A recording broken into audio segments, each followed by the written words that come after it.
Hello again. And I don't know how well are you going to see, because remember that my camera shifts the blues a little bit. So there we go. Here is what we got, and you'll be able to, let me try and see if it wants to focus. And there we go. What was I going to say? Yeah, you'll be able to see how to sand them, and we'll buff them, and then we'll do the ones with inclusions.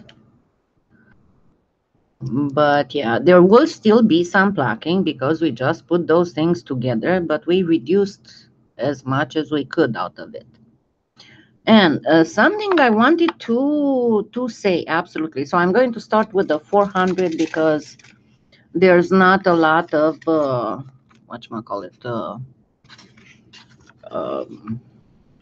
unevenness that I need to remove. And whoever was admiring my nails, they probably will get messed up. But anyway, so we're going to nicely, and remember what I was telling you, never worry much about edges because it only takes a few swipes of sandpaper to get your edges all pretty and smooth and beautiful. You don't have to spend hours trying to fix them when they are raw. Now, another thing, remember that they will not be just so perfectly sanded because it's very hard for me to sand in this position. Actually, I'm going to stand up, and so my hands can go down. But yeah, I know I started a few minutes early because of the sanding thing. And oh yeah, if you didn't watch Sandy Huntress's new video, she shows something that's really awesome for jewelry making. It's a kind of goop that you put on your jewelry pliers, and they won't scratch your jump rings and all that anymore. And somebody is probably walking their dog on the street, so.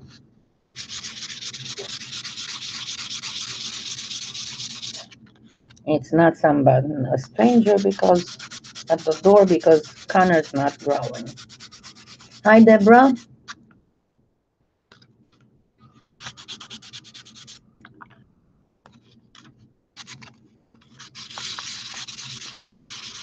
But yeah, I think that I'm going to try that tool that the jewelers use, that Joaquin was talking about it.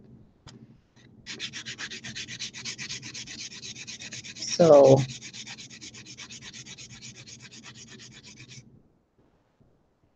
yeah, and I am definitely going to get that thing that Sandy showed in her tutorial today.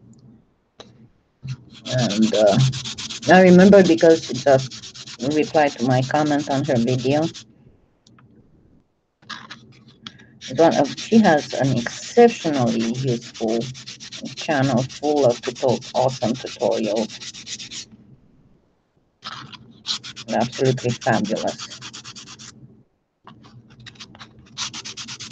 I will definitely resand these after the live to get them into a proper condition. So right now it's just for you to see how this comes up. Now, what I wanted to say, it's not a tool actually. Hi, Carrie. It's a goop. It's called magic tool or something like that, but it's a goop that you just smear on the pliers and you cover the tips. Okay, so that was 400, it is 600.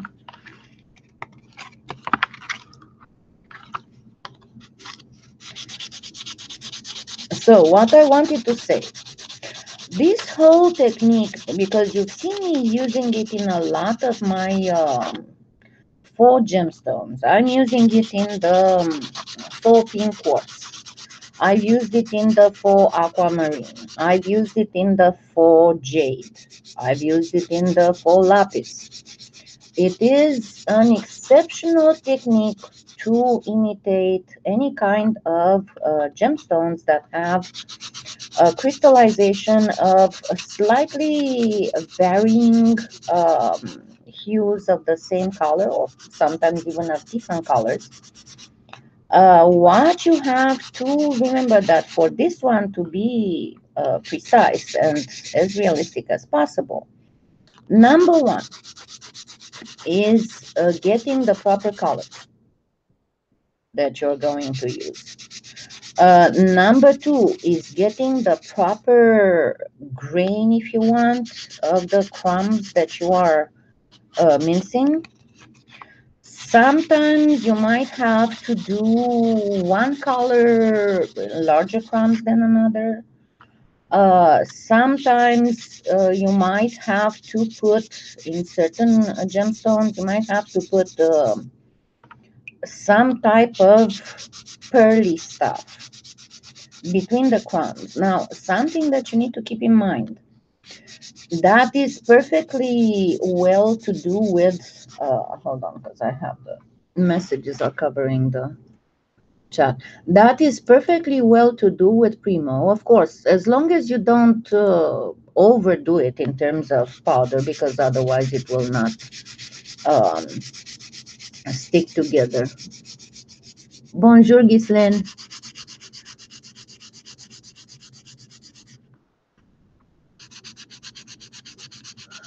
Parce que j'ai pas parlé tellement en français parce que dernièrement, j'ai pas eu beaucoup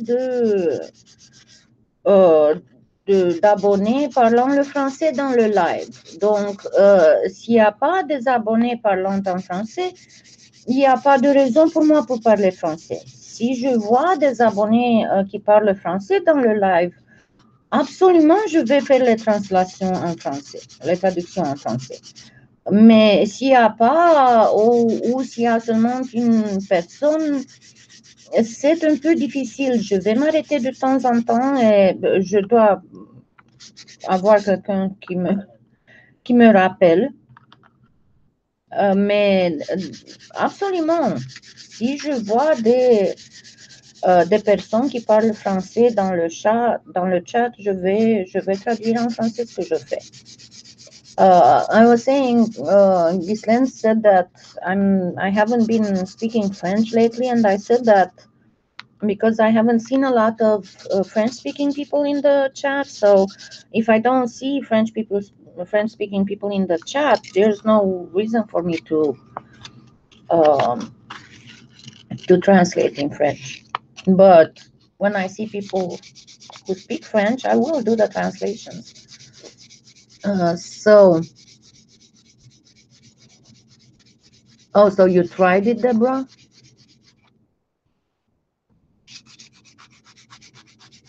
Okay.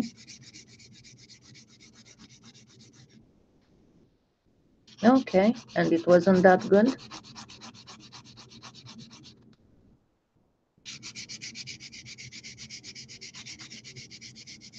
That would be something to try, definitely. Okay, so what I was saying, sometimes the powders that you use don't really have to be pearlescent, they can be just flat, because you'll have in certain gemstones just a flatness. Sometimes they have to be pearlescent because what you're trying to imitate is the shiny refraction of light. It's not really any kind of pearlescence, but that's the only way to imitate it. But as I said, in Primo, it's easily done unless you use too much powder, because then they won't stick very well. While in Pardo, I would not advise it. Pardo is very finicky to stick back together whenever you put something in between, any powdery stuff in between the raw clay. So I will show you in this one, and I think I showed it in something else, in the rhodochrosite. I showed it in something else. You actually need to use clay. And you can use liquid clay too, but it depends on what type of um, effect you're trying to imitate. Because if you need an effect that is very straight lined, then you'd be better using some pearl clay mixed with a lot of translucent. But yeah, I think that it was the rhodochrosite that I used.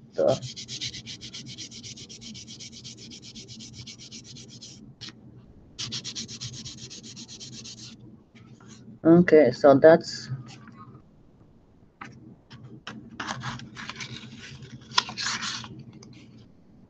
is interesting. Hi, Julia.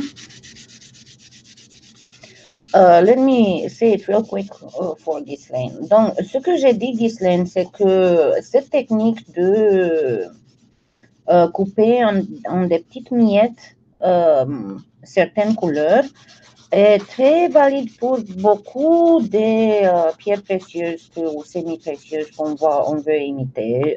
Vous m'avez vu faire ça dans quelques de mes tutos, dans le jade, dans le quartz rose, dans le lapis, dans l'aquamarine. Le problème ici, c'est que on doit être. La première chose, c'est de choisir bien les couleurs. La deuxième chose, c'est de étudier bien la pierre et voir exactement la dimension des miettes qu'on veut obtenir. Parfois, on doit faire de très, très, très petites miettes. Parfois, on doit faire quelques miettes dans une couleur d'une certaine dimension, dans l'autre couleur d'une autre dimension. Et aussi, si on doit mettre de la poudre, ça ne va pas, ça ne compte pas si c'est de la poudre mica ou de la poudre normale. Ça, c'est très possible dans Primo, parce que Primo n'a pas de problème si vous ne vous mettez pas trop de la poudre, à s'attacher de nouveau à lui-même, même s'il y a de la poudre là-bas. Mais Pardo a des problèmes. Avec le Pardo, on fait ça ou en utilisant de la pâte liquide dans laquelle on met un peu de poudre, ou ça dépend du type de fracture. Ou en mélangeant un peu de pâte perle dans du translucide. So, that is the main thing. And of course, there are more things, but that's why I said these are tutorials to show you how to make really quick something that will look fairly realistic. And let me get this in the kitchen because I don't like to have water-filled stuff around the computers and stuff.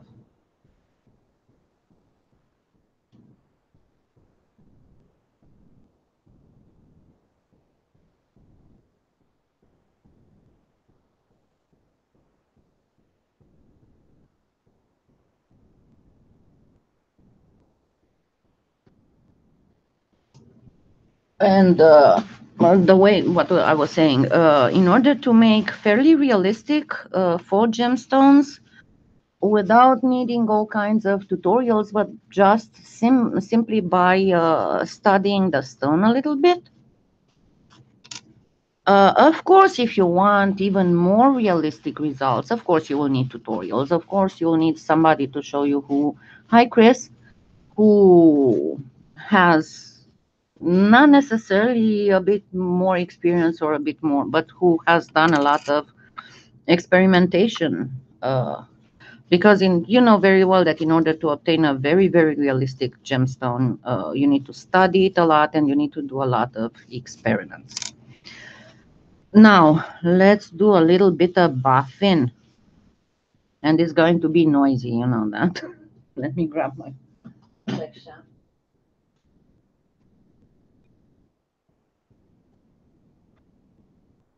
I actually need to change my little thing.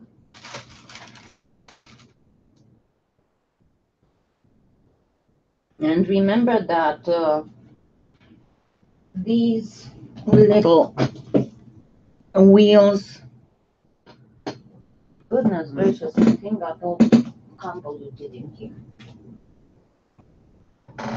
These wheels I found on eBay, and they were so awesome and so much better than the muslin ones. And then I told Trish about them, and she was able, I forgot I was on the key. She was able to bring some at an unbelievable price. So I recommend these full-heartedly against the regular muslin ones,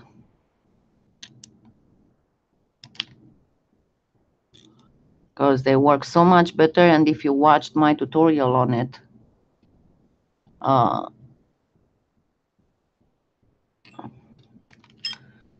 I showed the difference between a regular muslin wheel and these little wool wheels. Okay. Now, some of them might fly if my hands lose the grip, so don't worry, it's fine. I'm used to that. And that's how Connor steals my beads whenever I work on beads. Whenever they fly, by the time I'm done, yeah. Okay. Hold on. Noisy.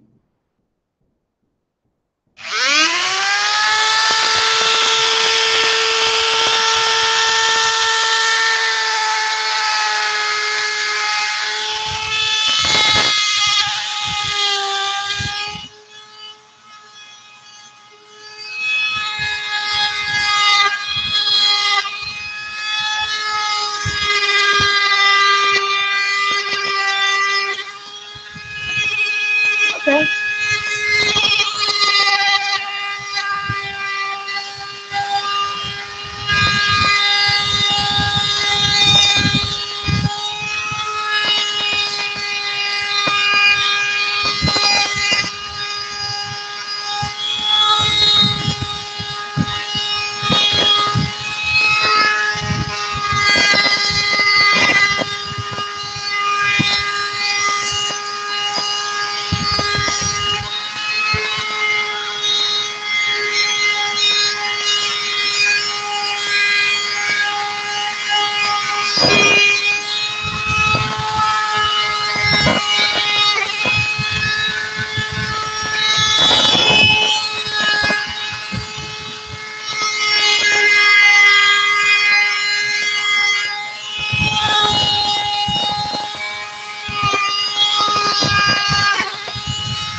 Okay.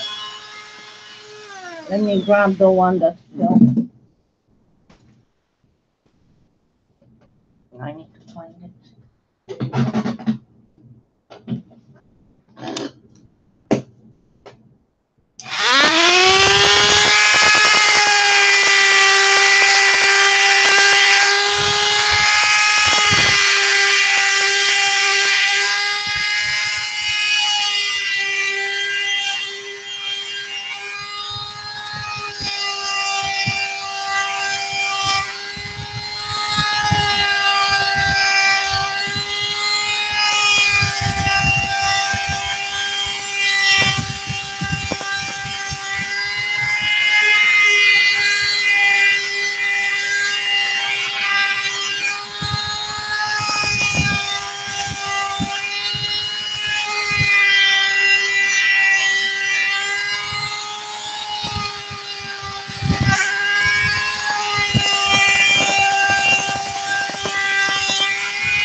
Okay, this was so bad.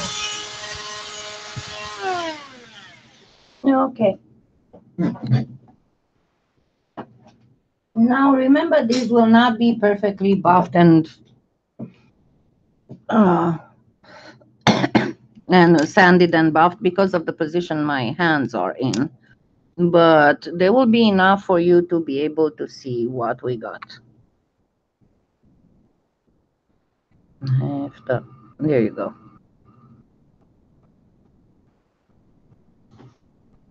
You know what? Let me open the blinds and turn off the lights because that's when you can see better.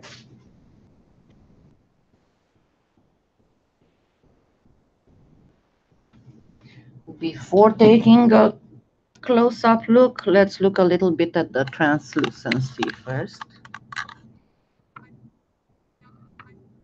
And you can see we got a nice translucence.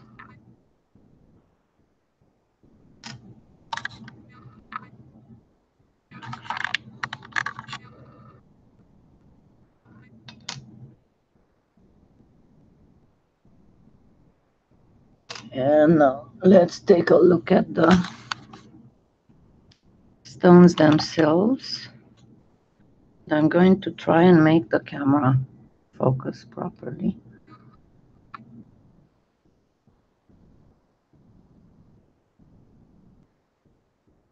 Come.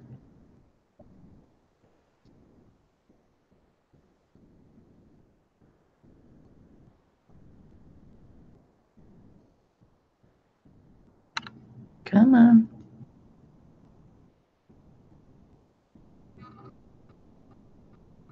There we go. Trying to get the other ones. So remember the photos that I have shown you in the beginning of the better quality ones. Now, of course, if you want specific hues,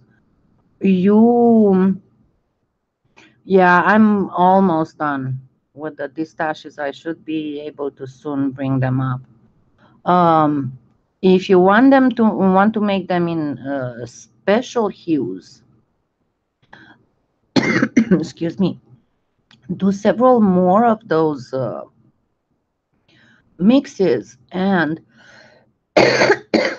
excuse me, and don't, for example, mix the half and half and the one that has the most aqua, or the half and half and the one that has the most blue. Don't use the other extreme in order to get the proper combinations. And I will take after the live, when I can actually use the settings of the camera to get proper close-ups, I will post a short video on Facebook so you can see them really, really close up. I'll sand them a little bit more and buff them again and take a very, very good close-up on them. So this is pretty much, and they look a little bit bluer on the camera than in real life. As I said, remember, my camera shifts, so it's not much I can do about it. If you want them greener, then use less of the translucent blue and more of the aqua.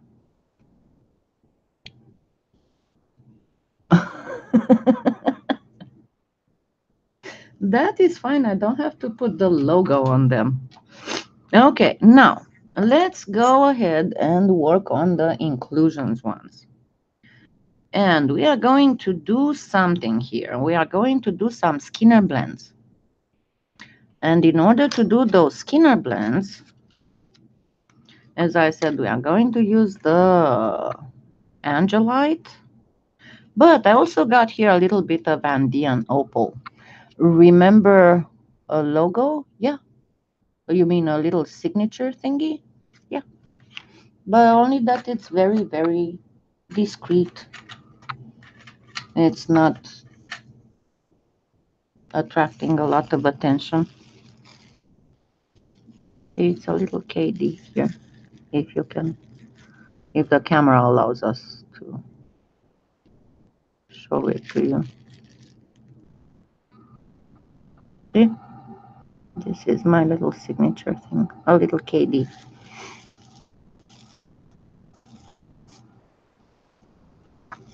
Yeah, I only have this. I don't, oh yeah, I do have a little stamp somewhere, but it's also very, very, very tiny, and that one goes on the, only on raw clay.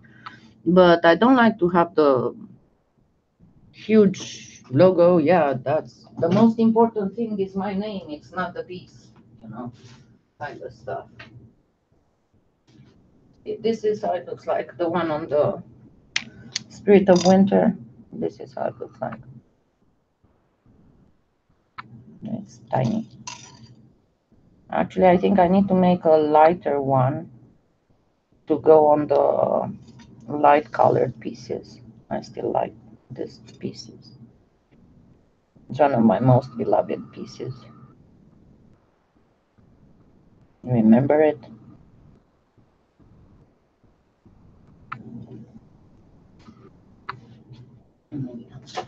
So,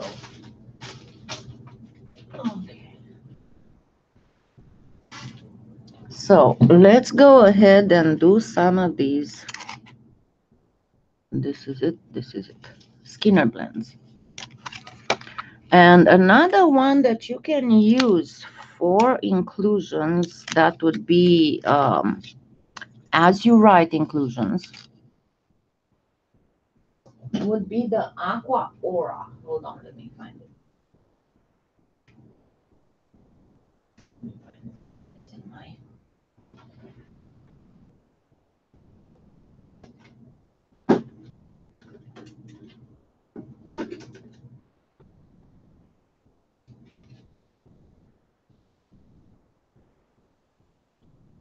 The Aqua Aura is absolutely fabulous to create as you write inclusions in the Amazonite. And again, I still didn't find my cabochon that I had. I wanted to show you. That is a piece of Amazon. It's a cabochon of Amazonite with as you write inclusions.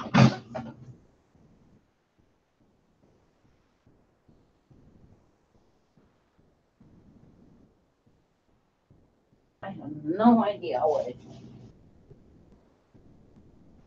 Oh no.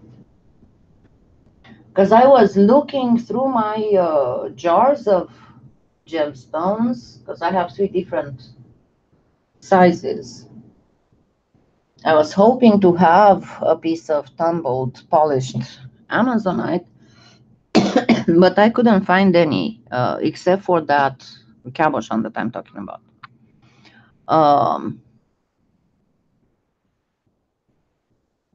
Yeah, the cane is fine, and I showed, there's a little tutorial that I showed how to make a signature stamp. If you go look back, it's months and months ago I did it. And I have a little, hold on, let me find it somewhere here.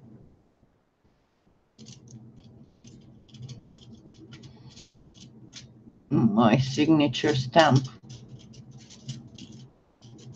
Oh, hold on. I cannot look like this.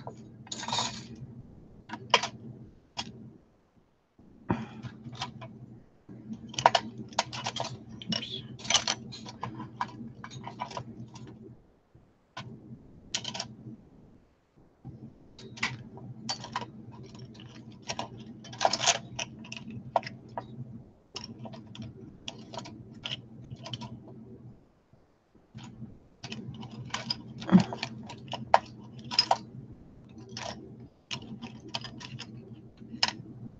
There you go. I found it.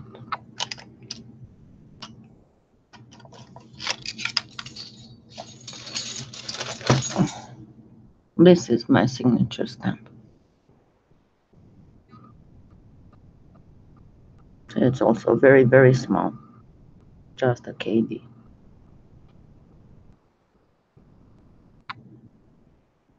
On YouTube.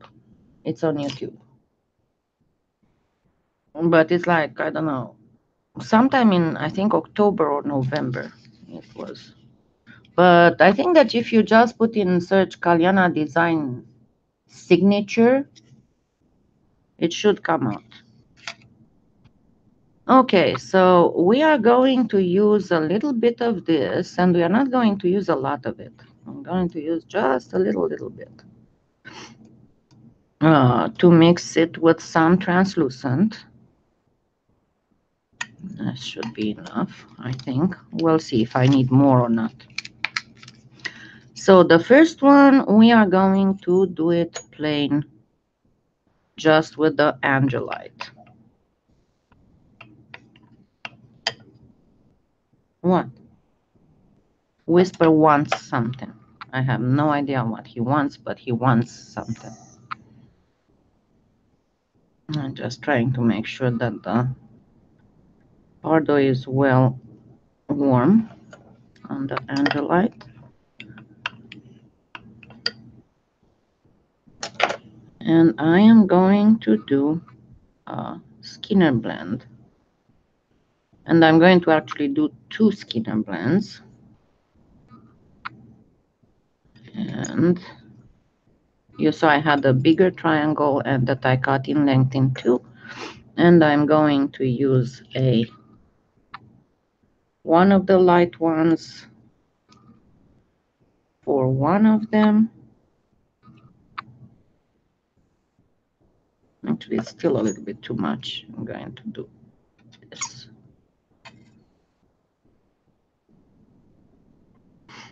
And this. So I'm going to use one of the light ones for one of them. And another one of the light ones for the other one.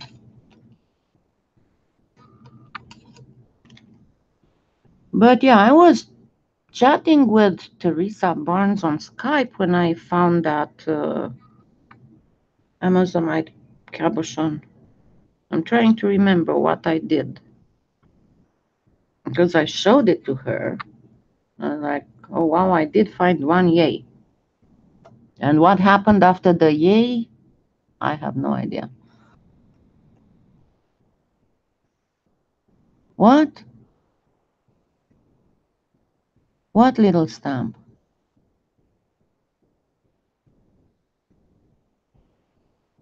You mean this? The one I just showed you? The little stamp that I cannot find anymore. No, I made it. It's, you can see watch the tutorial to see how to make it yourself. No, watch the tutorial how to make it yourself. You make it out of scrap clay.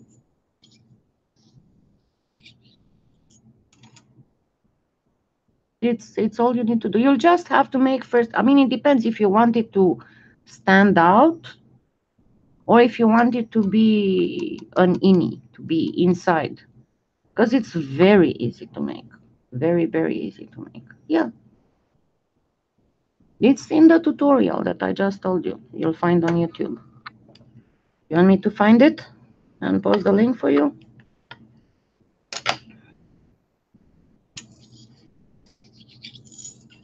Hold on.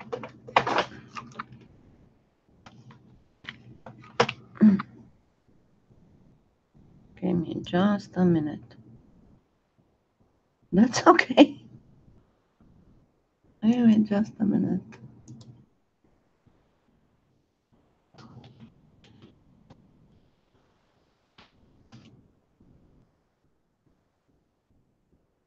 There you go. It's 166.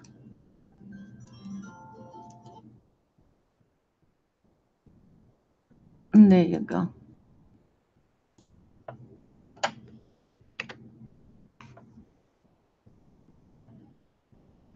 That is it.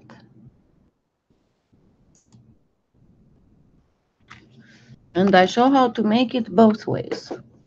I forgot the name of the lady who asked me to do it.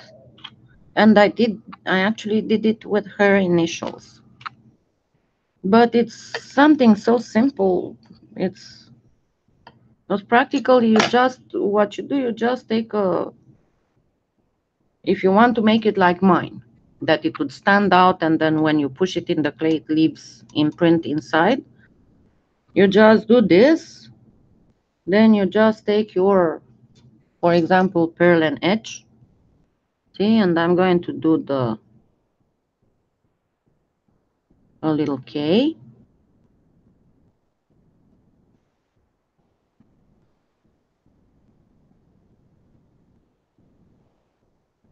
And in this white, it works like crap because, you know, it's the stretchy one.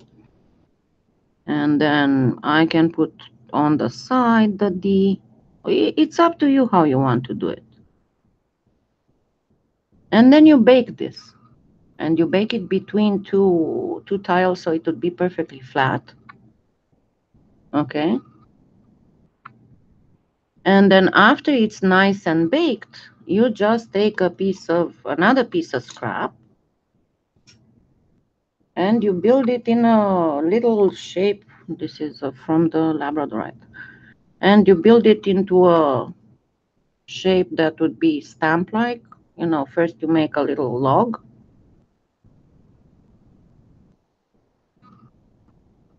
And then you make sure that it's perfectly flat, because this will be hard. It will be baked.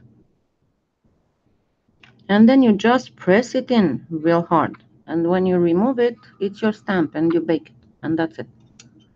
It's not a biggie. Now, there are some letter stamps, small letter stamps, and I think that I have put a set in the influencer store if you want to do more stamping stuff.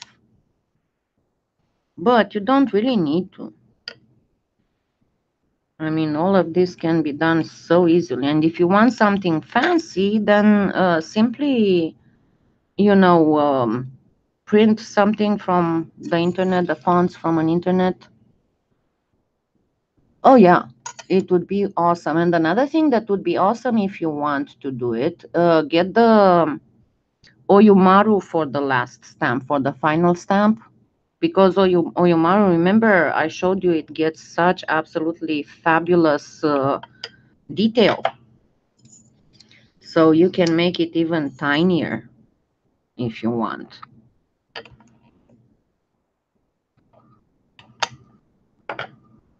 Okay.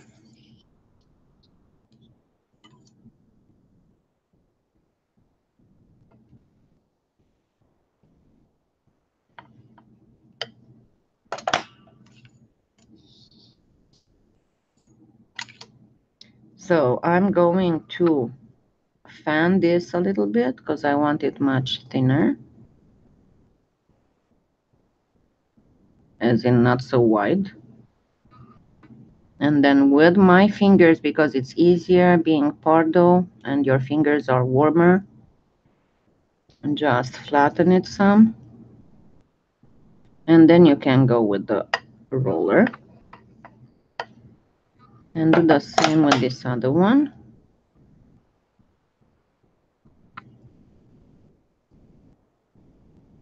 But see what happens when it's too thick? It might crack. And that's not horribly bad for now. Now I'm making this in very small quantities so I can show you the most with the less Pardo used. So now I can go through the pasta machine. And you just do it exactly like a regular Skinner blend. Just go on it thin. And there we go.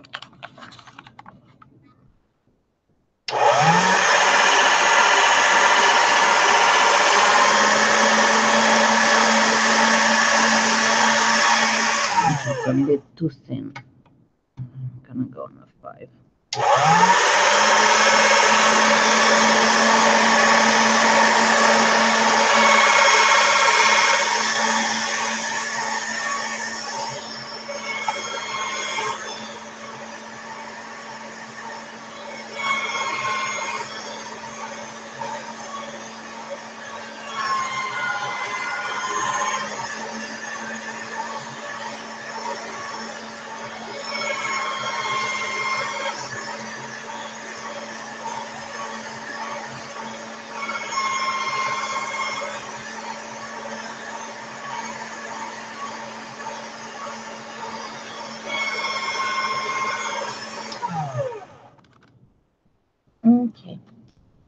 add a little something in here.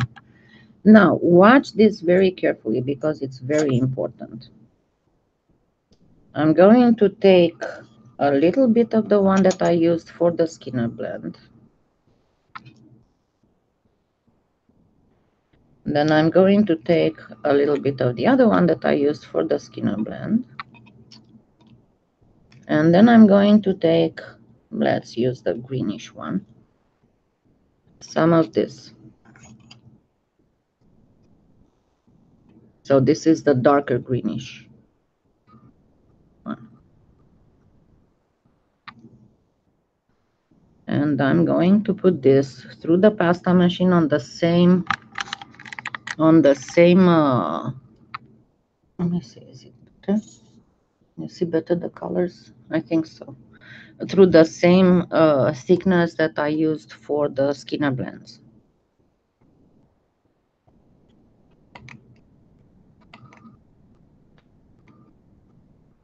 Okay. Now remember, no matter what, you'll never get rid of the ragged edges on Pardo. It's not like Primo, just because it doesn't have so much elasticity. Okay, what happened?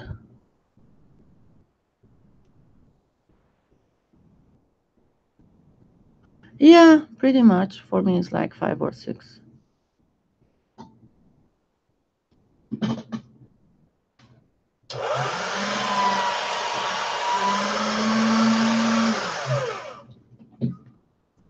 So I'm going to grab the, this is the, oops, this is the part that has the andesite. This is the part that has the andesite. Is it the proper color? And I need to turn this on for myself. No, this goes on the other side. So I'm going to put this on one side, the Skinner blend that I made with that color and with the andesite here. Then I'm going to take the other one and I'm going to put it with the andesite here. So here I have the opaque, right?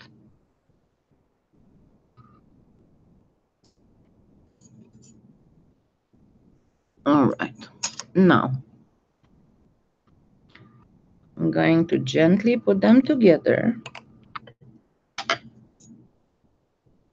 And then I'm going to get a pinch of the third lighter color.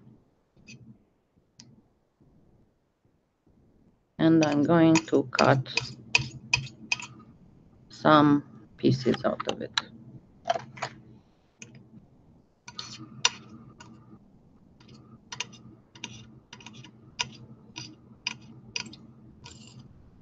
I'm not going to mix them in between themselves. Just put them over there.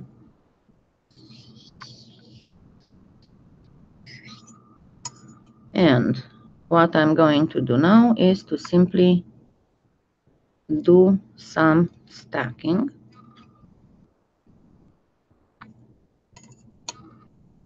With a few of these in between.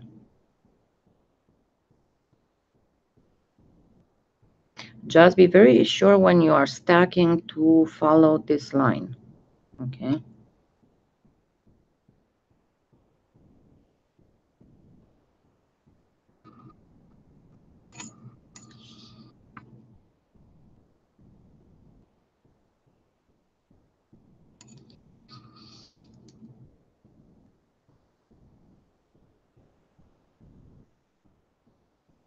Come on, get off.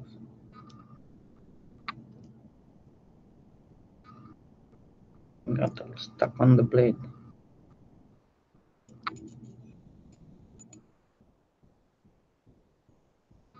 And the same on this side.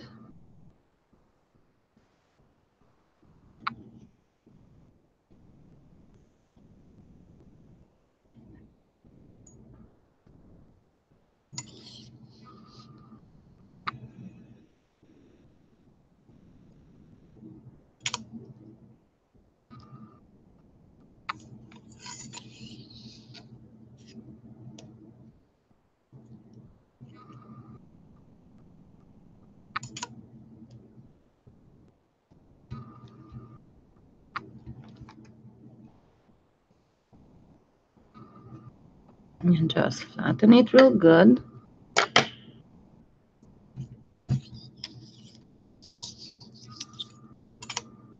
And then gently start pulling it in, pushing it in.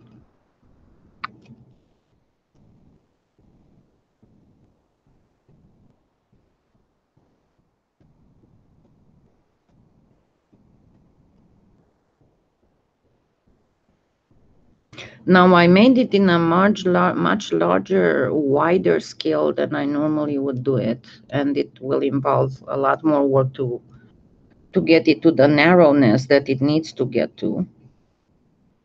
But essentially, this is how you do it. You want to do them a little bit thinner than what I did, but I had to show you how to construct the whole thing. Because what you want to obtain now are those, remember the photos I showed you, are those lines. Because we are making the ones with the lines inclusions.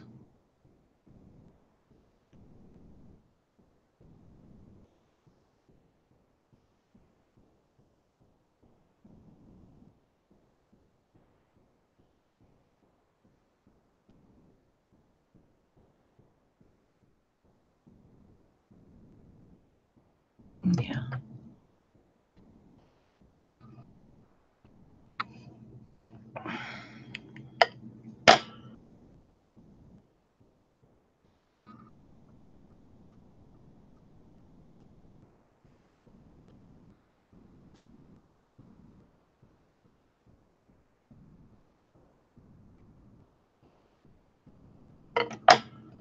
So all we are doing at this point is to get the line inclusion. And of course, we are going to have to create more than one line. So that's why I'm making it thinner and thinner.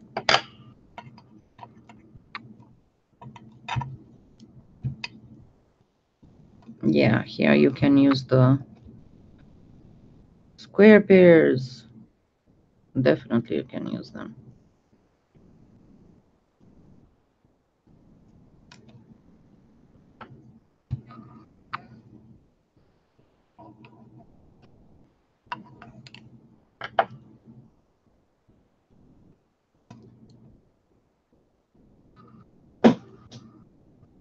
On this I used the there's the color, all the colors will be in the first part shell.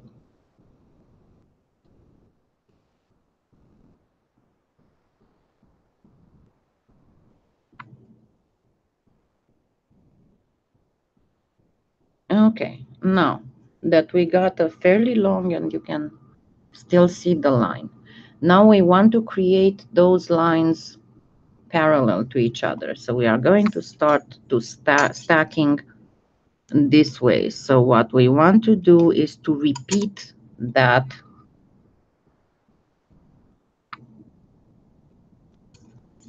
lining. See how I bring it over and I mirror it pretty much. And then we start again pushing in to create those very, very close to each other.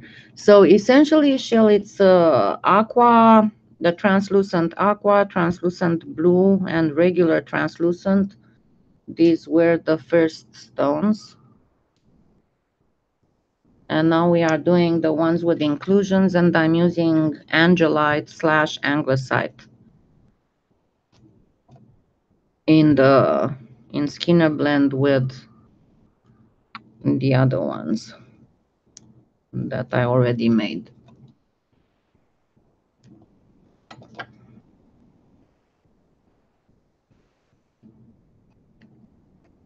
So you see how already the distance between my lines is narrowing, but we want it to be even more narrow.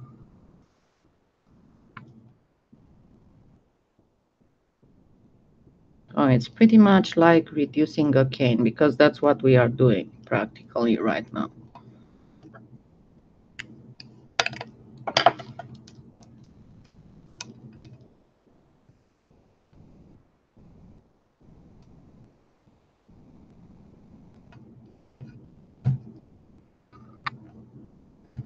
And when we stack, we do again the same thing with the mirroring.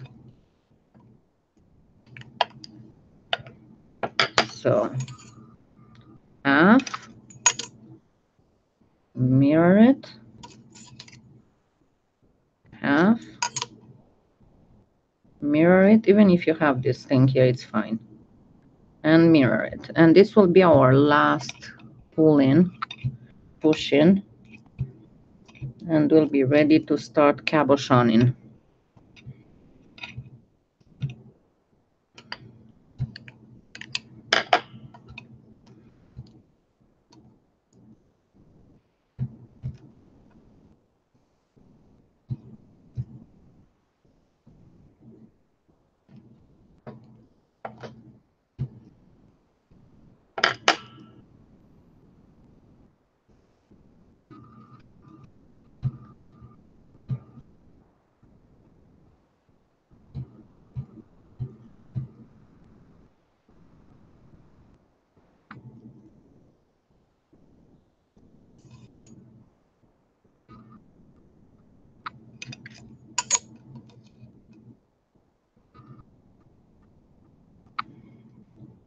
Okay. And now all we are going to do is to actually get it a little thicker. So now we reduce it like this to make it thicker, so we can cut 2 cabochons like this. Because remember, you always, whenever you do, unless they are, you know, like the full labradorite where you have to put some kind of finish on it, I mean the effect on it, you always want to use the inside. You missed a lot, Teresa. I made some faux star sapphire, and everybody has seen it, and you missed it, and I'm not going to save this recording. There.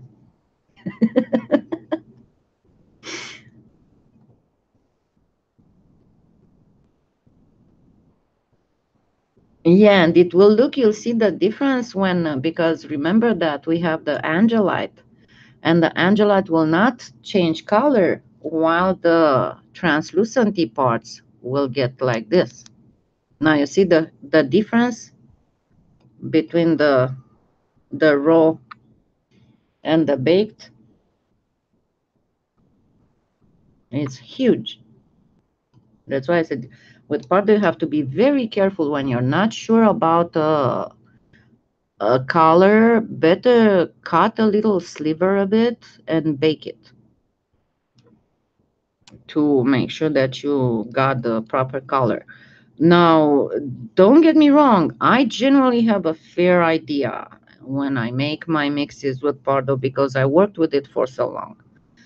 But most of the time I do try to, you know, I don't go blindly, because I oopsed so many times when I try to go blindly that I definitely go, I do a little bit of a mix and I bake it, and only after that I go ahead and do more of the mix. Okay, these ones, let's do them just the plain oval.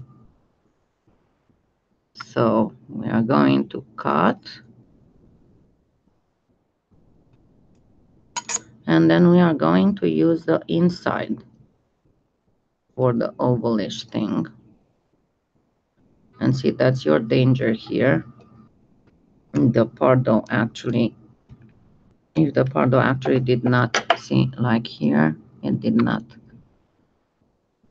get together very well. But it is, once again, it is fixable. Let me grab the cabochon mold.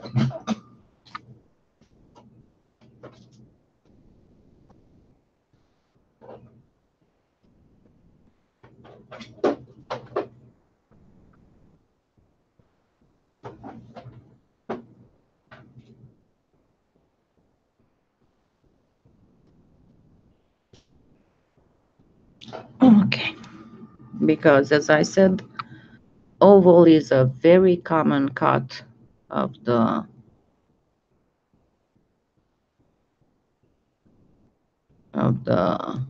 Amazonite.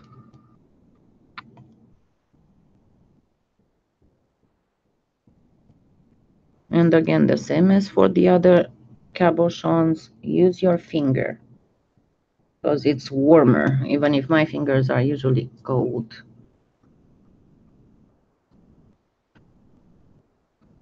Oh, awesome.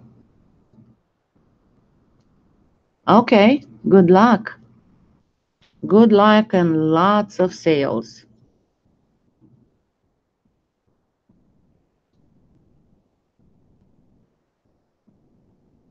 Excellent. I'm so happy.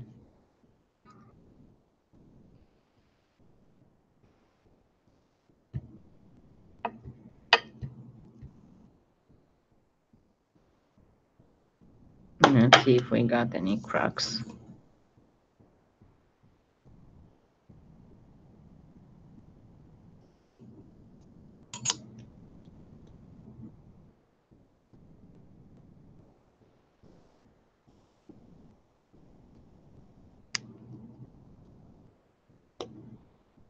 No, perfect. Pretty darn perfect. Let's do the second one.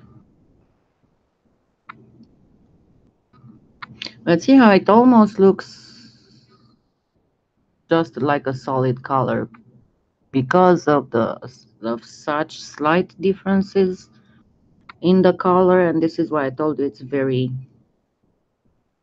tricky sometimes to work with Pardo.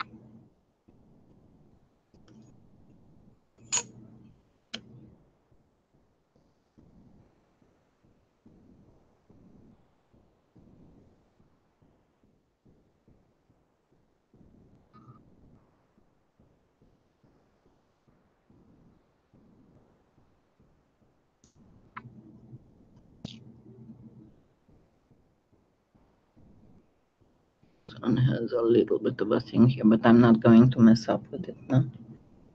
Okay, I'm going to put these in a smaller cabochon, and I'm going to actually do a trick here. I'm going to cheat. This is how I'm going to cheat.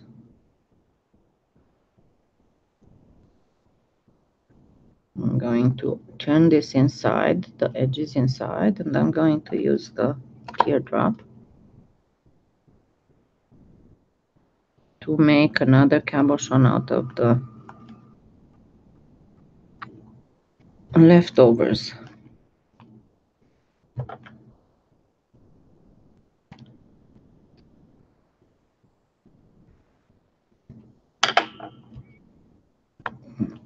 I need the warmth of the finger.